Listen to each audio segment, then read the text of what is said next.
100 మందికి పైగా పురుషులతో శృంగారం చేసి బెదిరించి లక్షల రూపాయలు డబ్బులు వసూలు చేశారు ఆ దంపతులు. పథకం ప్రకారమే ఆమె సామాజిక మాధ్యమాల ద్వారా పురుషులకు వలవేసి వారిని వశపరుచుకొని అనంతం వారితో శృంగారం చేస్తున్న వీడియోలను ఆమె భర్త సీక్రెట్ గా చిత్రీకరించి ఆ తర్వాత వారిని బ్లాక్మెయిల్ చేస్తూ లక్షలాది రూపాయలు వసూలు చేసేవారు ఆ దంపతులు. పోలీసులు తెలిపిన వివరాల మేరకు మంచిర్యాల జిల్లా లక్సిటిపేట మండలం వెంకటరావుపేటకు చెందిన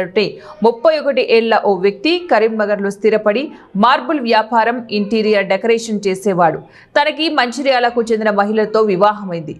వారికి 2 పిల్లలు. అయితే వ్యాపారంలో నష్టాలు రావడంతో రుణంతో కొన్న ప్లాట్లు ఈఎంఐలు కట్టడం ఇబ్బందిగా మారడంతో ఆ దంపతులు సులభంగా డబ్బులు సంపాదించే దందాకు తెరలేపారు. సామాజిక మాధ్యమాల ద్వారా మగవాళ్లను ఆకర్షించేలాగా పోస్టులు పెట్టడం ప్రారంభించారు ఆ భార్యాభర్తలు. వీటికి ఆకర్షితులై కొందరు వ్యాపారులు, యువకులు వారి వలలో పట్టారు. దీంతో ఆమె వారిని తన అపార్ట్మెంట్కు పిలిచి వారితో సన్నిహితంగా ఉన్న సమయంలో ఆమె భర్త రహస్యంగా వీడియోలు తీసేవాడు. ఆ తర్వాత బాధితులకు ఫోన్ చేసి వీడియోలు అందరికీ చూపిస్తామంటూ బ్లాక్మెయిల్ చేస్తూ డబ్బులు దండుకునేవారు ఆ దంపతులు.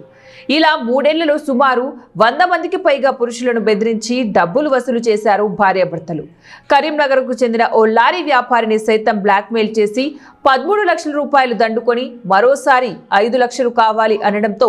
బాధితుడు పోలీసులకు ఫిర్యాదు చేశాడు. పోలీసులు ఆ దంపతులను అదుపులోకి తీసుకుని విచారించి అన్ని యథార్థం అని తేలడంతో వారిని రిమాండ్కు తరలించారు. ఆమె దానికి సరేనని ఒప్పుకొని తన ఇంటికి దాదాపు సుమారు 100 మంది వరకు పిలిపించుకొని వారితో నగ్నంగా సెక్స్ లో పాల్గొంటూ అట్టి సెక్స్ లో పాల్గొన్నట్టున్నటువంటి వీడియోలను తన భర్త తన ఫోన్ ద్వారా వీడియో తీసి అట్టి వీడియోలను ఫోన్లలో బంధించి వారు రమ్మన్నప్పుడల్లా రాకపోయిన ఎడల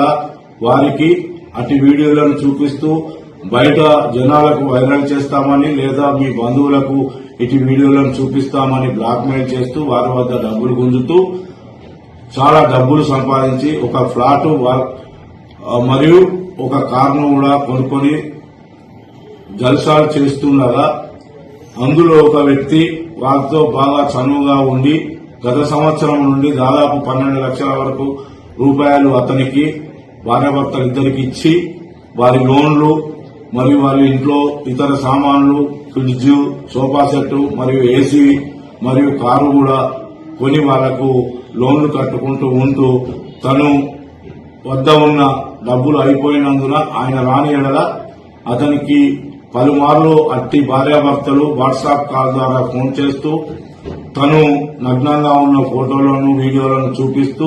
బ్లాక్మెయిల్ చేస్తూ 5 లక్షల రూపాయల డబ్బులు కావాలని అతనిపై ఒత్తిడి చేసి నువ్వు ఇవ్వని ఎడల నీ వీడియోలను మీ తల్లిదండ్రులకు మరియు బయట వైరల్ చేస్తామని చెప్పి అలాగే ఇవ్వకపోతే కూడా నిన్ను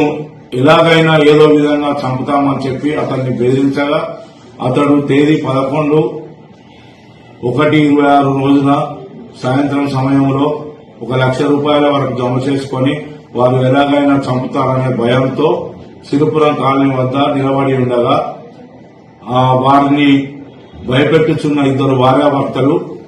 తన కారులో వచ్చి అతని వద్ద 1 లక్ష రూపాయలు తీసుకుని మిగతా 4 లక్షల రూపాయలు 2 రోజుల్లో ఇవ్వకపోతే నిన్ను ఎలాగైనా చంపుతామని చెప్పి బెదిరించి వెళ్లగా అట్టి ఫిర్యాదుదారుడు తన జరిగిన మొత్తం విషయాన్ని తన బంధువులకు, మిత్రులకు చెప్పగా ఆ మిత్రులు బంధువుల సలహా మేరకు పోలీస్ స్టేషన్ లో ఫిర్యాదు చేయమని కోరగా ఫిర్యాదుదారుడు వచ్చి కరీంనగర్ రూరల్ పోలీస్ స్టేషన్ లో దరఖాస్తు ఇవ్వగా వారిద్దరి భార్యాభర్తలపై మోసం చేసి చంపుతామని బెదిరించి డబ్బులు వసూలు చేస్తున్నందున అట్టి సెక్షన్లు నమోదు చేసి ఎఫ్ఐఆర్ చేసి వారి గురించి వెతుకుతుండగా ఏసీపీ విజయ్ కుమార్ సార్ గారి ఆదేశానుసారము ఈరోజు ఉదయం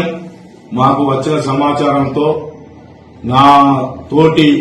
ఎస్ఐలు మరియు పోలీస్ స్టేషన్ యొక్క సిబ్బంది కలిసి తీగల వంతెన వద్ద ఉన్న టేస్ట్ దాబా దగ్గర వేచి చూస్తుండగా ఒక ఆడ వ్యక్తి, ఒక మగ వ్యక్తి ఒక ఎర్రని టాటా కారులో దిగి ఫోన్లో మాట్లాడుతుండగా అనుమానంతో మేము పట్టుకొని వారిని జరిగిన విషయాన్ని అడగగా మొత్తం విషయాన్ని క్లుప్తంగా వాళ్ళు వివరించి నేరం చేసినట్టు ఒప్పుకొని వారి వద్దనున్న సెల్ ఫోన్లను మరియు కొంత డబ్బును మరి వారి కారును ఒక బ్లాంక్ చెక్కు 4,95,000 రూపాయల గల చెక్కును మాకు చూపించి